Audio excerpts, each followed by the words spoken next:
Hello guys, welcome back to another video. तो guys, Gland Pharma की financial year 2023 की first quarterly result out हो चुकी है। तो गाइस, इस वीडियो में हम लोग यही देखेंगे कि कंपनी ने जून क्वार्टर में कैसी परफॉर्म की है, क्या क्या पॉइंट्स इंप्रूव हुई है एंड कहाँ कहाँ पे कंपनी ने डिटोरिएट की है, और कंपनी के फंडामेंटल्स भी चेक करेंगे और देखेंगे कि क्या ये कंपनी पैसे लगाने लायक है या नहीं। उसके साथ साथ हम लोग कंपनी के टेक्निकल्स के बारे में भी डिस्कस करेंगे। तो गाइज, बिना टाइम वेस्ट किए कंपनी की फंडामेंटल एनालिसिस करते हुए वीडियो की शुरुआत करते हैं।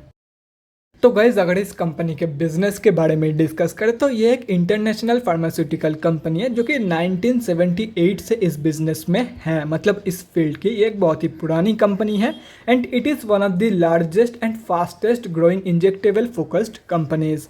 ये company both BSE and NSE में लिस्टेड है। और अगर इस कंपनी के कुछ इंपॉर्टेंट फिगर्स के बारे में डिस्कस करें तो 38,086 करोड़ की है कंपनी की मार्केट कैप, ऑलमोस्ट 35 की पी है, 24.8% है कंपनी की ROC एंड 18.6% है कंपनी की return on equity. Last 6 months की रिटर्न नेगेटिव में जा चुकी है, नेगेटिव बाय 30.7%। एंड लास्ट 3 साल की जो सेल्स ग्रोथ है वो 29.1% के आसपास निकल के आ रही है। बुक वैल्यू से काफ़ी ऊपर ट्रेड कर रही है, डिविडेंड कंपनी देती नहीं है एंड फेस वैल्यू 1 रुपये की है। अभी अगर इस कंपनी की जून क्वार्टरली की रिजल्ट के बारे में डिस्कस करें तो गाइज, जून 2022 की क्वार्टरली रिजल्ट आप लोगों के सामने है एंड यहाँ पे जितने भी सारे फिगर्स है वो सब मिलियंस पे दिया हुआ है, लेकिन डोंट वरी अबाउट इट क्योंकि मैं हर एक फिगर्स को क्रोर्स में कन्वर्ट करने के बाद ही आप लोगों को बताऊंगा ताकि आप लोगों को भी समझने में आसानी हो। तो जून 2022 के क्वार्टर में कंपनी ने अप्रॉक्सीमेटली 931 करोड़ की इनकम एंड 229.16 करोड़ की प्रॉफिट पोस्ट किया है एंड ये है कंपनी की नेट प्रॉफिट, मतलब प्रॉफिट आफ्टर टैक्स। और अगर यही रिजल्ट जून 2021 की क्वार्टर से कंपेयर किया जाए तो जून 2021 की क्वार्टर में कंपनी ने 1215.73 करोड़ की इनकम पोस्ट किया था एंड 350.65 करोड़ की प्रॉफिट। मतलब अगर देखा जाए तो in terms of income and in terms of profit company ने अंडर परफॉर्म किया है इन जून 2022 की क्वार्टर, यहाँ पे आप लोग साफ देख सकते हो। और अगर लास्ट क्वार्टर मतलब मार्च 2022 की क्वार्टर से ये कंपेयर किया जाए तो मार्च 2022 की क्वार्टर में कंपनी ने 1168 करोड़ की इनकम एंड 285.90 करोड़ की प्रॉफिट पोस्ट किया था। एंड यहाँ से आप लोगों को साफ पता चल रहा है कि कंपनी की जो ग्रोथ है वो नेगेटिव में है, चाहे वो ईयर ऑन ईयर बेसिस पे हो या क्वार्टर ऑन क्वार्टर बेसिस पे। एंड कंपनी की इनकम एंड प्रॉफिट ग्रोथ दोनों ही नेगेटिव में है, यहाँ पे आप लोग साफ देख सकते हो। सबसे बढ़िया रिजल्ट यहाँ पे जून 2021 की क्वार्टर की है, उसके बाद आती है मार्च 2022 की क्वार्टर की एंड उसके बाद निकल के आ रही है जून 2022 की क्वार्टर की। अगर जून 2021 की कंपेरिजन में मार्च 2022 की भी देखा जाए तो वहाँ पर भी कंपनी ने डिटोरिएट किया है, वहाँ पर भी कंपनी की जो कंडीशन है वो डिटोरिएट हुई है, यहाँ पे आप लोग साफ देख सकते हो। तो ओवरऑल जो रिजल्ट है वो बहुत ही ज़्यादा वीक निकल के आई है इन जून 2022 की क्वार्टर। अभी अगर कंपनी की बैलेंस शीट की हेल्थ के बारे में डिस्कस करें, फाइनेंशियल ईयर 2022 में कंपनी की रिजर्व के साथ साथ डेट भी इंक्रीज हुई है, लेकिन अगर देखा जाए तो रिजर्व ज़्यादा इंक्रीज हुई है कंपेयर टू कंपनी की डेट, मतलब बैलेंस शीट की हेल्थ इंप्रूव हुई है इन FY 2022। एंड अगर ओवरऑल देखा जाए तो डेट के कंपैरिजन में 1000 गुना से भी ज़्यादा रिजर्व मौजूद है कंपनी के पास, मतलब ओवरऑल जो बैलेंस शीट की हेल्थ है वो भी ज़बरदस्त है एंड ये एक ऑलमोस्ट डेट फ्री कंपनी है। और अगर कैश फ्लोज के बारे में डिस्कस करें तो कैश फ्लोज की जो कंडीशन है वो डिटोरिएट हुई है इन FY 2022, यहाँ पे आप लोग देख सकते हो। फाइनेंशियल ईयर 2021 में कंपनी के पास पॉजिटिव 322 करोड़ की कैश फ्लोज मौजूद थी, जो कि अभी डिटोरिएट होकर नेगेटिव 184 करोड़ की हो चुकी है।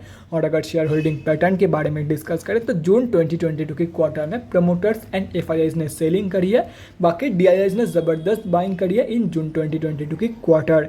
एंड अगर एंड ऑफ द क्वार्टर देखा जाए तो पब्लिक से माल उठा गया है एंड यहाँ पे आप लोग देख सकते हो पब्लिक में सिर्फ और सिर्फ 3 बड़े रिटेलर की होल्डिंग है। एंड अगर ये तीनों कैलकुलेट करते हो तो इस कंपनी में हम अब जैसे छोटे मोटे रिटेलर की जो होल्डिंग है वो अप्रॉक्सीमेटली 10% से भी कम निकल के आ रही है। एंड यहाँ पे आप लोग देख सकते हो कौन से DIIs का होल्डिंग है इस कंपनी में। अभी कंक्लूजन पे आते हैं कि आप लोग को इस कंपनी में पैसा लगाना चाहिए या नहीं। तो देखो गाइस, अगर कंपनी के ऊपर भरोसा है then you can definitely go for it, otherwise सिर्फ और सिर्फ फंडामेंटल्स के बेसिस पे मैं आप लोग को बिल्कुल भी सजेस्ट नहीं करूंगा कि इस कंपनी में आप लोग पैसा लगाओ। एंड ये मैं इसीलिए बोल रहा हूँ क्योंकि कंपनी की जो ओवरऑल ग्रोथ ग्रोथ है वो नेगेटिव में जा चुकी है, चाहे वो क्वार्टर ऑन क्वार्टर बेसिस पे हो या ईयर ऑन ईयर बेसिस पे। तो इसीलिए मैं आप लोग को यही सजेस्ट करूंगा, अगर सिर्फ और सिर्फ फंडामेंटल्स देख के आप लोग इस कंपनी में पैसा लगाना चाहते हो तो सिंपली अवॉइड इट। बाकी अगर कंपनी के ऊपर भरोसा है then you can definitely go for it. तो गाइज ये तो हो गया कंपनी की fundamental analysis and June quarter में कंपनी ने कैसी परफॉर्म की है।